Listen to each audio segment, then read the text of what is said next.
Panorama group, जो सोचता है वो करता है। आपके अपने सपनों का आशियाना। गणतंत्र दिवस पर विदेशी चीफ गेस्ट क्यों होते हैं, जानिए इस परंपरा का मतलब और इतिहास। हर साल 26 जनवरी को होने वाली गणतंत्र दिवस परेड में एक खास विदेशी मेहमान देश और दुनिया का ध्यान अपनी ओर खींचता है।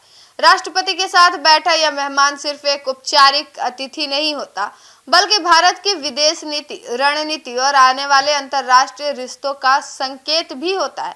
ऐसे में सवाल उठता है कि आखिर भारत किसी विदेशी नेता को यह सम्मान क्यों देता है। भारत में गणतंत्र दिवस मनाने की शुरुआत 26 जनवरी 1950 से हुई, जब देश में संविधान लागू हुआ। उसी साल से यह परंपरा शुरू हुई कि गणतंत्र दिवस समारोह में किसी विदेशी नेता को मुख्य अतिथि यानी कि चीफ गेस्ट के रूप में बुलाया जाए। इसका मकसद था कि भारत दुनिया को यह दिखा सके कि वह एक मजबूत लोकतंत्र है और अंतर्राष्ट्रीय सहयोग में विश्वास रखता है। भारत के पहले गणतंत्र दिवस पर इंडोनेशिया के राष्ट्रपति सुकर्नो मुख्य अतिथि बने थे। उस समय परेड दिल्ली के इरविन स्टेडियम में हुई थी, जिसे आज मेजर ध्यानचंद स्टेडियम कहा जाता है। सुकर्नो को बुलाना एशिया के नए आजाद देशों के बीच दोस्ती और एकता का प्रतीक माना गया। हालांकि यह परंपरा हर साल नहीं निभाई गई। 1952 और 1953 में गणतंत्र दिवस समारोह में कोई विदेशी मुख्य अतिथि नहीं था। उस समय भारत आंतरिक समस्याओं और अंतर्राष्ट्रीय चुनौतियों से जूझ रहा था। इसके बाद 1955 से परेड को राजपथ यानी कि अब कर्तव्य पथ पर स्थायी रूप से आयोजित किया जाने लगा। उसी साल पाकिस्तान के तत्कालीन गवर्नर जनरल मलिक गुलाम मोहम्मद को मुख्य अतिथि बनाया गया। गणतंत्र दिवस के चीफ गेस्ट का चयन एक लंबी और सोच समझकर की जाने वाली प्रक्रिया होती है।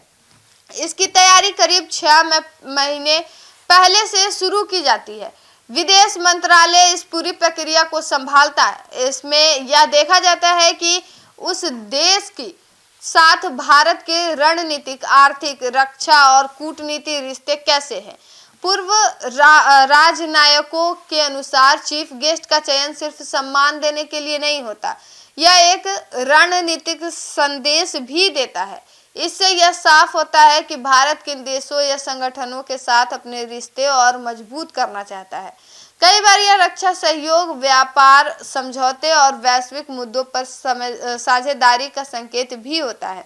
इस बार 77वें गणतंत्र दिवस पर यूरोपीय यूनियन के शीर्ष नेता भारत के मुख्य अतिथि होंगे।